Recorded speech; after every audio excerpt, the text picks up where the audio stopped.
For the pencil's body, you need a type of wood that's soft enough to sharpen, yet strong enough not to bend under the writer's hand pressure.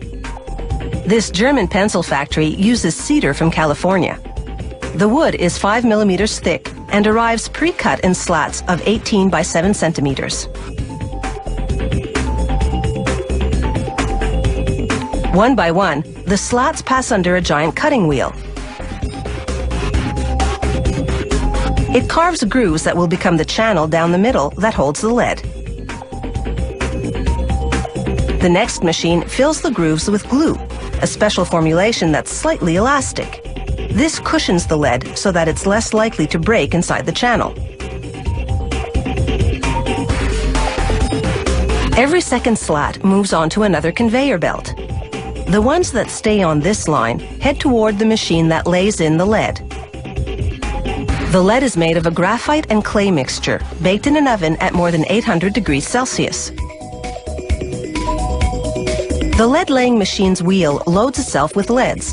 Their spacing matches the grooves in the slats. It's the same process for colored pencils, only the leads are made of wax, clay, and pigments, with no baking required.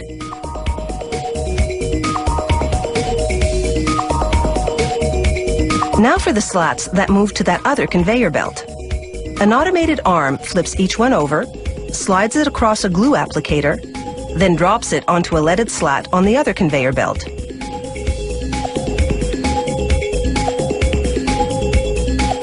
All the steps to this point have culminated in what is effectively a lead sandwich.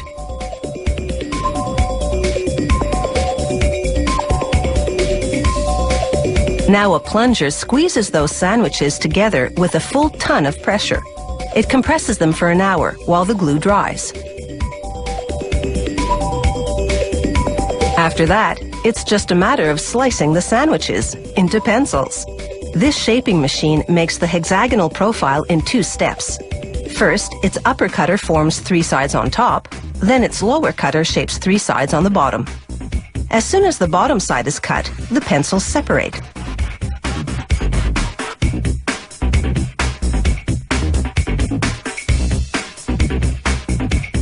A worker pulls a sample pencil from each batch coming off the line and manually sharpens it to spot check lead quality. Then he applies force to the tip until it breaks. For a pencil to pass this strength test, it has to withstand at least 2 kilograms of force. Now it's time to dress that bare wood. One at a time, the pencils shoot through a device called a lacquering head. It coats the wood in paint, yellow in this case. It takes 4 coats of paint to completely hide the wood grain. A 5th lacquering head paints a black stripe, this company's trademark. Then a 6th head seals the paint job with a transparent lacquer.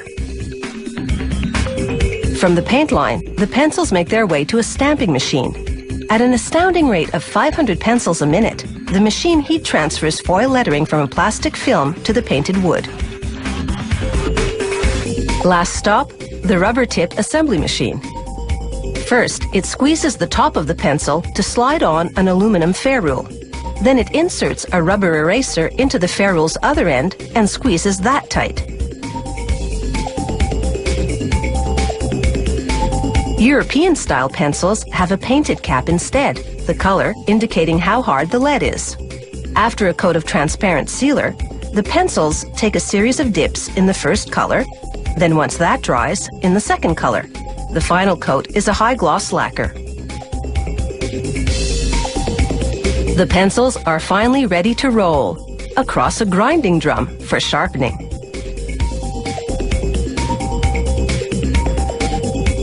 By the time they roll off, they're pointed perfection.